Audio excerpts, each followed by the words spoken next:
The Ship of Fools, Episode 46, Pretty Girls with Predator Pets. Part 1. The Summons. The Shadow Quest drifted through a quiet star lane when Aurora's hologram flickered into existence, brighter than usual, which meant trouble. "Commander," she said. "Incoming priority transmission from Federation Diplomatic Command." Commander Christopher Banning groaned. "It's always the diplomats." The screen lit up with Ambassador Thaddeus Mace, a man whose medals had medals. His uniform looked like it was holding its breath. "Commander Banning," he said, voice tight, "I require your assistance retrieving my daughter Cassandra from the Vanguard Interspecies Military Academy." Moxie frowned. "Retrieve? As in, she's lost?" Ambassador Mace sighed. "No, she has taken over." Snipes blinked. "Taken over what?" "The school." Silence. Banning rubbed his temples. "Of course she has." The academy was a fortress carved into the cliffs of a red desert moon. The landing pad was cracked, scorched, and suspiciously claw-marked. The staff greeted them like survivors of a natural disaster. The headmaster, a four-armed reptilian veteran with scars like battle maps, shook Banning's hand with trembling claws. "Thank the stars you're here," he rasped. "She's a menace." Moxie raised an eyebrow. "She's 19. "Yes," the headmaster said, "and terrifying." He gestured to a shattered training drone embedded in a wall. "She did that with a glare." Snipes whispered, "How?" The headmaster shuddered. "She didn't come alone." The hallway lights flickered. A cold breeze swept through the corridor. Something brushed Snipes' ankle. He screamed. A low guttural growl echoed from nowhere, a sound like metal scraping bone. The headmaster whispered, "Slash." Banning frowned. "Who's Slash?" The headmaster swallowed. "Her pet." Moxie blinked. "Her what?" A shimmer appeared in the air, like heat distortion. Then two glowing yellow eyes materialized inches from Snipes' face. Snipes shrieked and leapt behind Moxie. Slash vanished again. The headmaster whispered, "Slash is a Zornic stalker, apex predator, naturally invisible, naturally homicidal." Snipes whimpered. "Why does the universe hate me specifically?"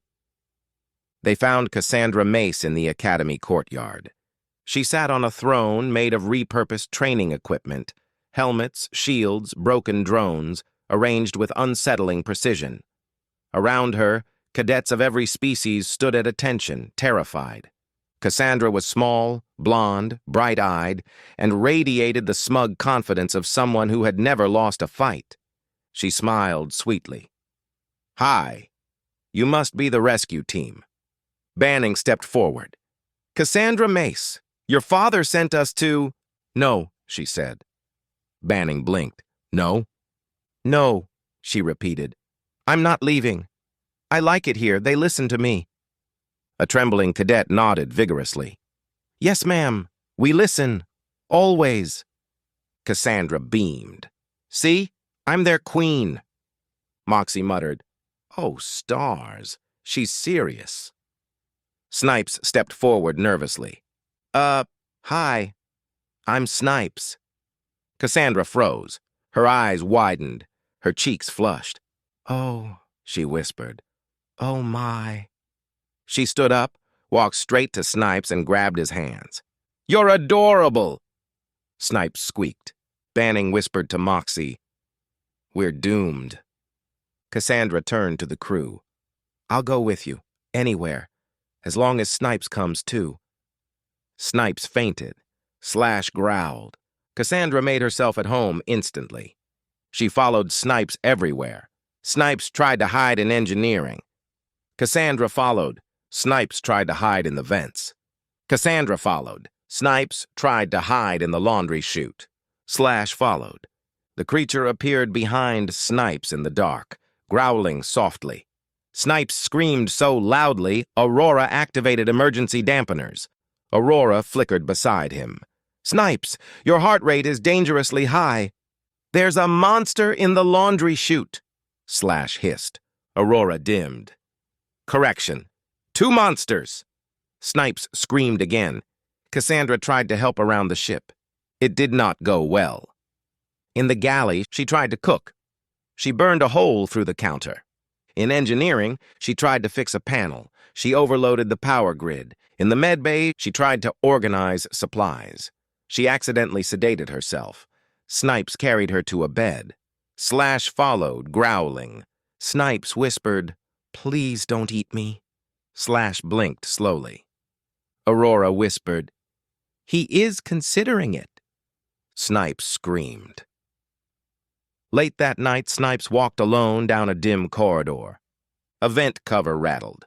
A low growl echoed. Snipes froze. "Slash, buddy, pal, please don't." The lights flickered. Slash materialized behind him, jaws open. Snipes screamed and sprinted. Slash chased him through the ship, knocking over crates, tearing through doors, and leaving claw marks in the walls. Snipes dove into the bridge. Banning and Moxie looked up. "Slash is trying to kill me!" Snipes yelled. Slash appeared in the doorway, growling. Moxie grabbed a chair. "Bad predator, bad." Slash hissed. Banning whispered, "We need a plan." Aurora flickered onto the bridge. "I have analyzed Slash's behavior. He is not trying to kill Snipes." Snipes gasped. "He's not?" "He is trying to eliminate competition." Snipes blinked. "That's worse." Aurora continued. "Slash is bonded to Cassandra. He perceives Snipes as a threat to her emotional stability." Banning sighed. "So how do we fix it?" Aurora paused. "We must convince Slash that Snipes is harmless." Snipes threw his hands up. "I am harmless." "More harmless," Aurora clarified. They gathered in the cargo bay. Slash sat in the center, invisible except for his glowing eyes. Cassandra stood beside him, arms crossed. "Slash doesn't like you picking on Snipes." Banning blinked. "We're not picking on him." Cassandra shrugged. "Slash thinks you are." Slash growled. Snipes whimpered. Aurora projected a hologram. "Slash, observe." She showed footage of Snipes tripping over his own feet, screaming at a toaster, crying during a children's cartoon, fainting when a door opened too fast. Slash tilted his head. Aurora said, "He is not a threat. He is Snipes." Slash blinked. Then, slowly, he lowered his head. Snipes exhaled. "Oh, thank stars." Slash licked Snipes' face. Snipes screamed. Cassandra clapped. "He likes you." Snipes sobbed. "I hate my life." Epilogue, the new normal. Cassandra settled into a guest cabin. Slash curled up at the foot of her bed. Snipes slept with his door barricaded. Banning sighed. "We're babysitters now." Moxie smirked. "At least she's not trying to overthrow the ship." Aurora flickered. "Yet." Snipes screamed from down the hall. Slash had appeared in his doorway again. Cassandra yelled, "Slash! Leave my boyfriend alone!" Snipes fainted. Banning groaned. "This is our life now." The Shado quest sailed on, carrying a love-struck teen tyrant, her invisible murder pet, and one very traumatized engineer. End of episode 46, part 1, to be continued. The Ship of Fools, episode 47, Pretty Girls with Predator Pets, part 2, The Ambassador's Demands. The Shado quest had barely left orbit when Aurora flickered onto the bridge. "Commander," she said, "Ambassador Mace is requesting a live update." Banning groaned. Of course he is. The screen lit up with the ambassador's stern face. "Commander," he said, "I trust Cassandra is safe?" Banning hesitated. "Define safe." Snipes screamed somewhere off-screen. Slash roared. Cassandra yelled, "Slash! Drop him!" A thud echoed. Snipes whimpered. Banning sighed. "She's alive." The ambassador nodded. "Good. I'll be arriving shortly to retrieve her." Snipes crawled onto the bridge, hair frazzled, shirt torn. "No!" he shouted. "Don't bring him here! He'll take her away!" Banning blinked. "You want her to stay?" Snipes shook his head violently. "No, but Slash thinks I do." Slash materialized behind him. Snipes screamed and ran. The ambassador frowned. "Is that my daughter's pet?" Banning said, "Yes." The ambassador said, "I see." He disconnected. Cassandra followed Snipes everywhere. Everywhere. He tried hiding in engineering. She sat on a crate and watched him work. He tried hiding in the vents. She crawled in after him. He tried hiding in the airlock. She reprogrammed the lock to open only for her. Snipes whispered to Moxie, "She's like a cheerful blonde bounty hunter." Moxie smirked. "She likes you." "She worships me," Snipes hissed. "That's worse." Slash growled from behind him. Snipes screamed. Slash's jealousy grew more aggressive. Incident number 1, the shower ambush. Snipes stepped into the shower. Steam rose. He relaxed. Then 2 glowing eyes appeared in the mist. Snipes screamed so loudly, Aurora triggered a hull integrity alarm. Slash vanished. Snipes ran naked through the corridor. Cassandra yelled, "Slash! Bad!" Incident number 2, the bed incident. Snipes crawled into bed, exhausted. Something warm and furry curled against his legs. He smiled sleepily. "Aw, Moxie's cat?" Then the warmth growled. Snipes levitated off the bed with pure terror. Slash materialized, licking his teeth. Snipes screamed. Slash vanished. Incident number 3. The air duct chase. Snipes crawled through the ducts to escape Cassandra. Slash crawled after him, faster.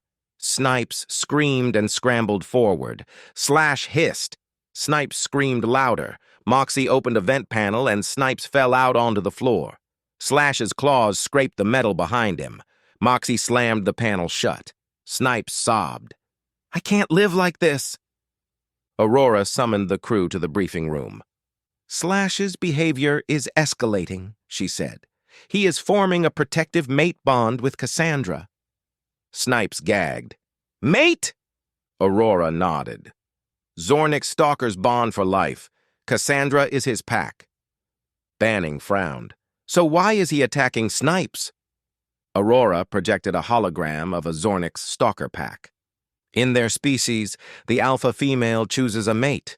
The pack's guardian tests the mate's worthiness. Snipes turned pale. "He's testing me?" Aurora nodded. "Yes, and so far you are failing." Slash appeared.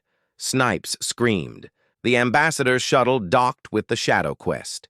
He stepped aboard with the posture of a man who expected obedience from the universe. Cassandra ran to him. "Daddy!" He hugged her. "My little star!" Slash materialized behind her, growling protectively. The ambassador froze. "Ah, yes, the creature." Slash hissed. The ambassador stepped back. "I see he is attached." Cassandra beamed. "He loves me," Snipes whispered. "He wants to eat me." Cassandra glared. "Slash doesn't eat people." Slash licked his teeth. Snipes whimpered. The ambassador cleared his throat. "Commander Banning, I have reviewed the situation. Cassandra refuses to leave unless Snipes accompanies her." Snipes screamed. "No!" Cassandra clapped. "Yes." Slash growled. The ambassador continued. "Therefore, I propose a diplomatic arrangement." Banning braced himself. "What kind of arrangement?" The ambassador smiled. "A courtship." Snipes fainted. Slash purred. Cassandra squealed. Banning whispered, "We're all going to die." Snipes woke up in the medbay. Cassandra sat beside him, holding his hand. Slash sat at the foot of the bed, staring. Snipes screamed. Cassandra stroked his hair. "Shh. You're safe." Slash growled. Snipes screamed louder. Cassandra frowned. "Slash, stop scaring my boyfriend!" Snipes choked. "I'm not your—" Slash hissed. Snipes corrected himself. "I'm whatever you want me to be!"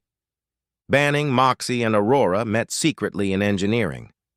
"We need to get Cassandra off this ship," Banning said. Moxie nodded. "And we need to keep Snipes alive." Aurora flickered. "I have a plan." They leaned in. Aurora whispered, "We must convince Cassandra that Snipes is unworthy." Moxie blinked. "Unworthy?" Aurora nodded. "If she loses interest, Slash will stop trying to kill him." Banning frowned. "How do we do that?" Aurora smiled. "By showing her the real Snipes." They gathered Cassandra in the cargo bay. Aurora projected a montage of Snipes' worst moments. Snipes fainting during a routine medical exam. Snipes crying because he stepped on a Lego. Snipes running from a vacuum cleaner. Snipes screaming at his own reflection. Snipes tripping over nothing. Snipes screaming at a hologram of a spider. Cassandra watched, horrified. Slash watched, confused. Snipes watched, mortified. Cassandra whispered, "He's pathetic." Snipes nodded vigorously. Yes, I am." Slash tilted his head. Aurora added, "He is also extremely fragile." Snipes nodded harder. "Very fragile." Cassandra sighed. "I can't date someone who's afraid of fake spiders." Slash blinked. Then, slowly, he relaxed. Snipes exhaled in relief. Epilogue. Freedom. Cassandra hugged Snipes goodbye. "You're sweet," she said, "but you're not strong enough for me." Snipes nodded. "I agree completely." Slash sniffed Snipes. Snipes froze. Slash licked Snipes' cheek. Snipes screamed. Cassandra giggled. "He says goodbye." The ambassador escorted Cassandra and Slash to the shuttle. The doors closed. Silence. Snipes collapsed to the floor, sobbing with relief. Banning patted his shoulder. "You survived." Moxie smirked. "Barely." Aurora flickered. "Statistically, Snipes should be dead." Snipes screamed. The Shadow quest sailed on, finally free of Cassandra, her invisible murder pet, and the most stressful courtship in galactic history. End of episode 47. Part 2. To be continued.